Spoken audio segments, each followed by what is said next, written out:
Hello everyone, I hope you all are doing well. First chapter हमने 9th का देखा, जिसमें हमने देखा नंबर सिस्टम, जिसमें देखा नंबर्स की ज़रूरत क्यों पड़ती है, डिफरेंट नंबर्स क्या है, जैसे नेचुरल नंबर क्या है, होल नंबर क्या है, इंटीजर्स क्या है, रैशनल नंबर क्या है, इरेशनल नंबर क्या है, डिफरेंट नंबर्स की ज़रूरत क्यों पड़ी। जैसे मान लीजिए नेचुरल नंबर के बाद होल नंबर की क्यों ज़रूरत पड़ी, फिर होल नंबर के बाद इंटीजर्स की ज़रूरत क्यों पड़ी। ये हमने देखा कि नंबर का इवोल्यूशन कैसे हुआ, नंबर कैसे आगे फर्दर क्या एक्सटेंड किए गए। अब उसमें कुछ टॉपिक्स बच गए थे, जैसे इक्विवेलेंट रैशनल नंबर क्या होते हैं, और उसके बाद से simplest form of rational number क्या होते हैं, और नंबर लाइन को पे नंबर्स को कैसे रिप्रेजेंट करते हैं, नंबर लाइन पे रैशनल नंबर को नंबर लाइन पे कैसे रिप्रेजेंट करते हैं। फिर कुछ पॉइंट्स हैं आगे आएंगे कि 2 रैशनल नंबर दिए होंगे, आपको कहेगा कि 5 रैशनल नंबर इंसर्ट कीजिए, 6 रैशनल नंबर इंसर्ट कीजिए। तो इसमें 2 मेथड होता है। एक मेथड ये होता है कि दोनों रैशनल नंबर को ऐड करके हाफ से डिवाइड करते जाते हैं, जितना चाहें उतना उसमें कर सकते हैं। दूसरा मेथड ये होता है कि जिसके डिनोमिनेटर सेम होते हैं, तो सपोज करो 5 रैशनल नंबर इंसर्ट करने हैं, तो ऊपर और नीचे 5 से एक अधिक यानी 6 से मल्टीप्लाई कर देते हैं, ऊपर भी नीचे भी दोनों रैशनल नंबर में। और सफिशिएंट जो न्यूमरेटर होता है वो सफिशिएंट स्पेस मेंटेन कर लेता है, जिसके वजह से उसके बीच में उतने रैशनल नंबर मिल जाते हैं। लेकिन कभी कभी ऐसा भी आता है कि क्या होता है, जो डिनोमिनेटर होते हैं सेम नहीं होते हैं। जैसे मान लीजिए 3/2 है और 2/5 कर दिया, तो यहाँ पे डिनोमिनेटर तो सेम है नहीं, तो उसके बीच में कहेगा 5 या 10 रैशनल नंबर इंसर्ट कीजिए, तो उसमें हमको डी निकालना पड़ता है। डी क्या होता है, y minus X upon N plus one, जहाँ एन क्या है, जितने रैशनल नंबर निकालने हैं वही एन वही संख्या है। तो अगर 6 रैशनल नंबर निकालने रहेंगे और y कोई एक रैशनल नंबर है, x एक रैशनल नंबर है, जहाँ y जो है x से बड़ा है, तो y माइनस एक्स न्यूमरेटर में अपॉन n प्लस वन, ये d की वैल्यू हो जाएगी। और अगर x छोटा है तो x plus D, X plus 2d, X plus 3d, X plus 4d and so on up to x plus N D निकालते हैं। तो वही हम देखेंगे। अभी हमने उसको ब्रीफ में बता दिया, और अब देखते हैं कि इसको कैसे होता है। तो अभी तक अगर आपने मेरा चैनल सब्सक्राइब नहीं किया हो तो प्लीज़ सब्सक्राइब कर दीजिए, ज़्यादा से ज़्यादा अपने दोस्तों में शेयर कर दीजिए, लाइक कीजिए और कमेंट कीजिए, और बताइए कि आपको वीडियो कैसा लग रहा है, क्या मेरा वीडियो आपके लिए यूज़फुल है या नहीं है। So let get started.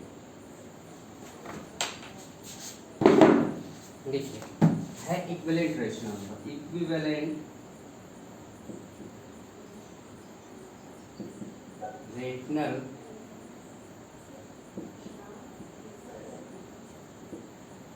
Equivalent rational number क्या होता है। जैसे मान लेते कोई रैशनल नंबर है 3/5 है, ठीक है।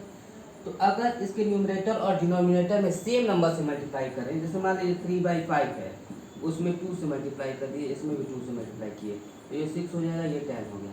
ये 6/10 किसके इक्विवेलेंट है, 3/5 के इक्विवेलेंट है। इसी तरह 3/5 है, उसमें 3 से मल्टीप्लाई कर दिए, ऊपर भी और नीचे भी, तो 3 3 9 और 5 3 15, ये भी 9/15 किसके इक्विवेलेंट है, 3/5 के इक्विवेलेंट है, एंड सो ऑन। ठीक, इसी तरह मान लीजिए 1/2 है, तो इसके इक्विवेलेंट से 2 से ऊपर गुणा कर दीजिए, 2 से नीचे गुणा कर दीजिए, तो क्या हो जाएगा, 2 और 4 हो जाएगा। 3 से गुणा कर दिए, 3 और 6 हो जाएगा। 4 से गुणा कर देंगे तो 4 और 8 हो जाएगा। 5 से गुणा कर देंगे तो 5 और क्या हो जाएगा, 10 हो जाएगा। ये सब क्या है, ये इक्विवेलेंट रैशनल नंबर। ये सब क्या है, इक्विवेलेंट रैशनल नंबर।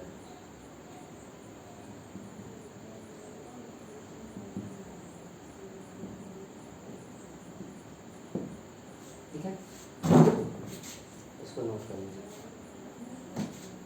फिर आता है simplest form of rational number.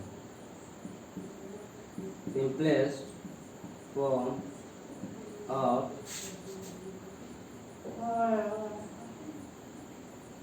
Rational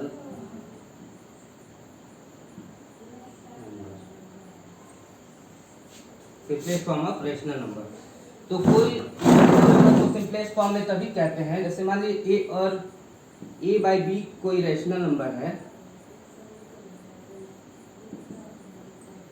तो a और b दोनों क्या होंगे, इंटीजर्स होंगे, और b क्या होगा, 0 नहीं होगा। ये सिंपलेस्ट फॉर्म में तभी कहलाएगा जब ए और बी का has no common factor other than 1। Means A और बी का कोई कॉमन फैक्टर नहीं होगा 1 के अलावा। जैसे मान लीजिए हम कहते हैं 6/10, क्या ये रेशनल नंबर सिंपलेस्ट फॉर्म में है? नहीं है। क्यों? क्योंकि इसका कॉमन फैक्टर कौन से मिल जाएंगे? 2। ऊपर इसको डिवाइड कर देगा, उसको भी डिवाइड कर देगा, तो 1 के अलावा एक कॉमन फैक्टर क्या मिल गया? 2। इसको सिंपलेस्ट फॉर्म में करना होगा तो 2 3 जा 6, 2 5 जा 10। अब देखिए ये क्या सिंपलेस्ट फॉर्म में है? यस, ये सिंपलेस्ट फॉर्म में है। क्यों सिंपलेस्ट फॉर्म में क्यों है? क्यों? क्योंकि 3 और 5 का कोई भी कॉमन फैक्टर नहीं है 1 के अलावा। ठीक, और एग्जांपल ले लें, इसको हम रफ करते हैं, इसको लिख लीजिए आप लोग और इसको रफ कर देते हैं। जैसे मान लेते हैं 10/12 है, हाँ, इसको 2 भी इसका कॉमन फैक्टर है, इसका भी 2 कॉमन फैक्टर है, तो 2 से डिवाइड करें, 2 5 जा 10, 2 6 जा 12। अब 5 और 6 का कॉमन फैक्टर क्या है? कोई नंबर है? नहीं। कॉमन फैक्टर क्या है? और 5 और 6 क्या है? 1 है। तो क्या है? 5/6 क्या है? सिंपलेस्ट फॉर्म में। ठीक, मान लीजिए 15/30, इसका कॉमन फैक्टर 2 भी है, सॉरी 2 नहीं है, 3 है, इसका भी 3 है, तो 3 5 जा 15, 3 10 जा 3। और देखिए क्या है, अब यह क्या कॉमन सिंपलेस्ट फॉर्म में है? नहीं है। क्यों? क्योंकि 5 से ये भी कटेगा, 5 5 5 5 12, 1/2 ये क्या है? सिंपलेस्ट फॉर्म में है। ठीक, इसी तरह 3/7 क्या है? सिंपलेस्ट फॉर्म में है, क्योंकि 3 और 7 का कोई कॉमन फैक्टर नहीं होगा 1 के अलावा। ठीक,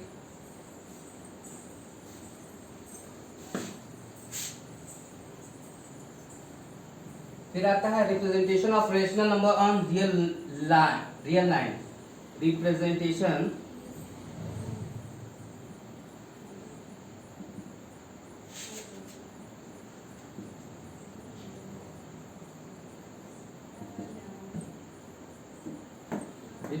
of rational number on real line.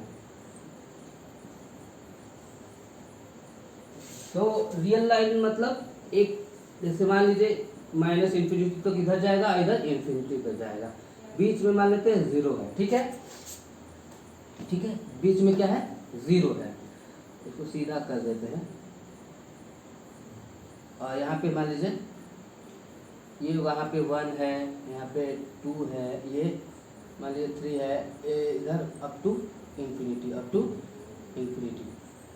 ठीक है, नंबर देख लेते हैं कैसे क्या क्या है, कैसे कैसे इसको रिप्रेजेंट करना है। कोई नंबर देख लेते हैं, जैसे कहा 8/5 को रिप्रेजेंट कीजिए, 8/5 को रिप्रेजेंट कीजिए।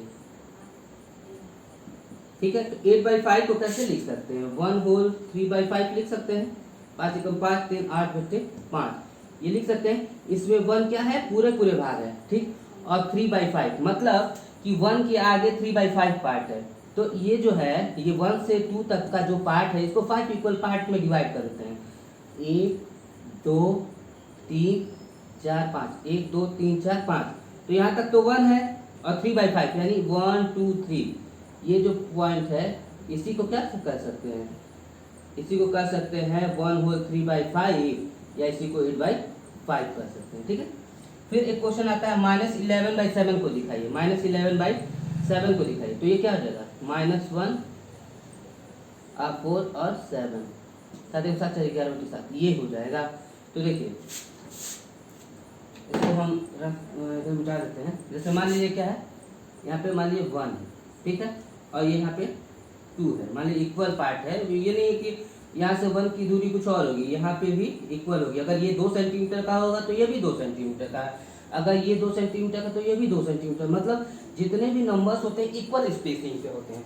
तो यहाँ पे -11/7 है, तो -1 होल 4/7 है, तो यहाँ पे क्या -1 ये -2 अप टू -इन्फिनिटी है, कोई दिक्कत नहीं। इधर का नहीं भी होगा, मान लीजिए इसको हटा भी दीजिए पीछे, इसको आगे तक बढ़ा दीजिए, कोई दिक्कत नहीं, माइनस इन्फिनिटी इधर कर दीजिए, -3 होगा अप टू -इन्फिनिटी। ठीक है, ये क्या हो गया, -1 होल 4/7। तो -1 के आगे कितना, 4/7 पार्ट। तो ये देखिए ये क्या है, इसको 7 भागों में बांट कीजिए, 1 2 3 4 5 6 7। तो 1 2 3 4, 1 2 3 4, मतलब ये जो पॉइंट होगा यही -11 में क्या होगा 7, मान लो पॉइंट पी हो गया, यहाँ पे मान लीजिए पॉइंट ये क्यू हो गया। इस तरह से नंबर लाइन पे रिप्रेजेंट करते हैं किसी भी रेशनल नंबर को। ठीक है, देखिए रैशनल नंबर बताया मैंने, और भी सारे नंबर बताए, शायद इरेशनल नंबर आप लोग नहीं समझ पाए या फिर मैंने नहीं बताया होगा, तो देख लीजिए क्या है। जैसे मान लीजिए √2 है, ये क्या है, √2/1 कर सकते हैं, जहाँ p और q इंटीजर्स होना चाहिए। तो ये क्या p इंटीजर है, इंटीजर नहीं है, तो ये क्या रैशनल नंबर होगा, नहीं होगा, रैशनल नंबर नहीं है, क्या है ये, इरेशनल नंबर। ठीक है, इसी तरह √3 है, √5 है, हाँ, एंड सो ऑन, ये इरेशनल नंबर कहलाएंगे। ठीक, फिर जो नेक्स्ट टॉपिक है आपके बुक में, finding rational number between two rational number, finding rational numbers between two rational numbers। ठीक है, तो बहुत इजी है। जैसे मान लीजिए अगर हम क्या देते हैं उसको, एग्जांपल बुक की बात ही छोड़ दीजिए, जैसे मान लीजिए हम कह देते हैं 3/5 है, और मान लीजिए 1/5 है। ठीक है, इसके बीच में आपको कुछ रैशनल नंबर निकालना है। जैसे मान लीजिए यहाँ पे 0 है, यहाँ पे निगेटिव नंबर्स हैं अप टू -इन्फिनिटी, और यहाँ पे 1 है, 2 है, और कॉस्ट ये अप टू +इन्फिनिटी है। ठीक है, आगे बढ़ाते जाइए। 3/5 1/5 में कौन सा बड़ा है, जिसका न्यूमरेटर बड़ा है, जब डिनोमिनेटर सेम है जिसका न्यूमरेटर, ये नंबर क्या है, बड़ा है, ये क्या है, ये ग्रेटर देन है। ठीक, तो क्लियर सी बात है, ये क्या है 0.6 है, 0.2 है। हाँ, तो देखिए अगर इधर आएंगे, अगर 0 से ये क्या है, क्लियर सी बात है, 1 से क्या है, छोटा है, क्या है, 1 से छोटा है। तो ये बताइए ये इसी के बीच में लाई करेगा। ठीक है, इन्हीं दोनों के बीच में ये रैशनल नंबर लाई करेंगे। ठीक है, अब देखिए इसको फर्दर एक्सटेंड कर दीजिए, ये 0 है, ये बड़ा है, इधर मान लीजिए आप कर लेते हैं 0.2 कर लेते हैं, मतलब 0.2 यानी 1/5 कर लेते हैं, या 0.2 है। ठीक, इस पॉइंट को, और ये मान लेते हैं क्या है 3/5 है। ठीक है, अरे क्लियर सी बात है, इसको ऐसे कर सकते हैं, जैसे मान लीजिए है 1 2 3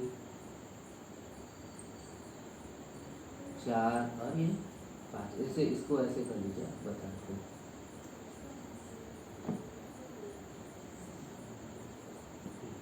ठीक है ना, क्लियर सी बात है। ये जो है 0.2 है, कहीं मान लीजिए 0.2 यहाँ पे होगा 1/5 मान लीजिए, और इससे बड़ा है 0.6, तो यहाँ पे मान लीजिए 1.6